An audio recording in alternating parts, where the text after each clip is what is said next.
And then the second one, Johns Hopkins. In a way, this is the most shocking revelation of all. We expect coal company lawyers somehow not to perhaps be the most upright individuals one might meet, but not that that isn't a story well worth pursuing. But Johns Hopkins has a worldwide reputation for integrity. These are professors as well as physicians who, according to the accusation and according to the information, have been quite slanted, enough so that, as you report, Johns Hopkins Medicine has suspended its black lung program pending a review as a result of a Center for Public Integrity ABC News investigation. So what's going on there?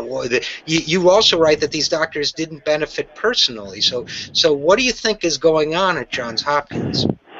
Well, it's hard to know for sure. It's an unusual situation, certainly. Generally, people, and there are other doctors who do this at other institutions, and it's not just Johns Hopkins, but Johns Hopkins seems to be unique in that it's part of their jobs, actually, at Hopkins, and the money goes directly to Johns Hopkins, not to the doctors. Now, it's not clear, and Hopkins has denied that there's any, that these guys derive any personal financial benefit from these readings. So that part of it is not clear, and they're not a public institution, so we don't have access to that.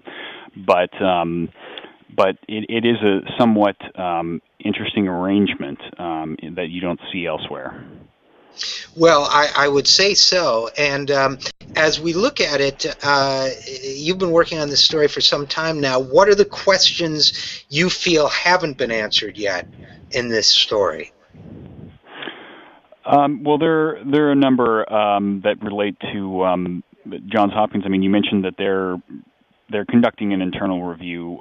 We have been asking them for more information about this, the nature of their review, who's conducting it, and they have just flatly refused to comment on this at all. So we, obviously would like to know whether this is going to, who's conducting this and what's going to be the quality of the review. We'd also like to know a lot more financial information about what happened at Johns Hopkins over the years, and we were initially told by Hopkins that they were going to provide us that information, and then they later did not provide it. Well, now, we found that how many doctors were involved in this? There were a number have come and gone over the years, but the story focuses on one who has been there for pretty much the entire 40-year period that this has been going on, and that's a guy named Dr. Paul Wheeler. But it's been anywhere from 3, 4, maybe 5 guys. This is a fairly small radiology unit, but they can churn through quite a large number of readings fairly quickly, so they can have a pretty outsized effect on a large number of cases. Now, here's something that most of my readers or listeners don't know about me, which is that in a past life, I was the head of a medical management division of a major insurance company as an executive. I'm not a physician or anything.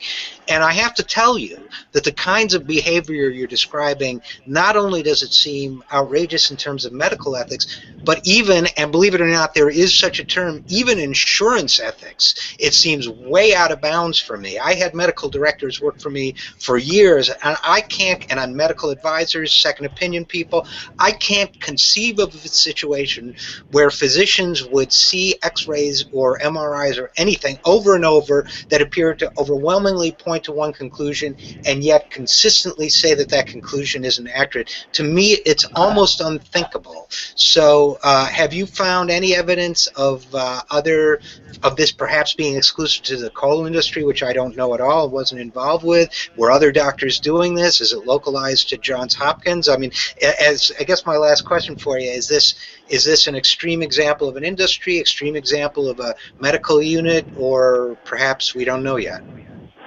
Well, it's hard to know for sure, but I think that Johns Hopkins is unique in this case in that in the number of readings that they've done and the length of time that they've been doing that, and I think that reflects largely on how effective they've been in cases because of the prestige associated with their names. But there are other universities and doctors that do this, although it's not clear that the arrangement is quite the same as Johns Hopkins.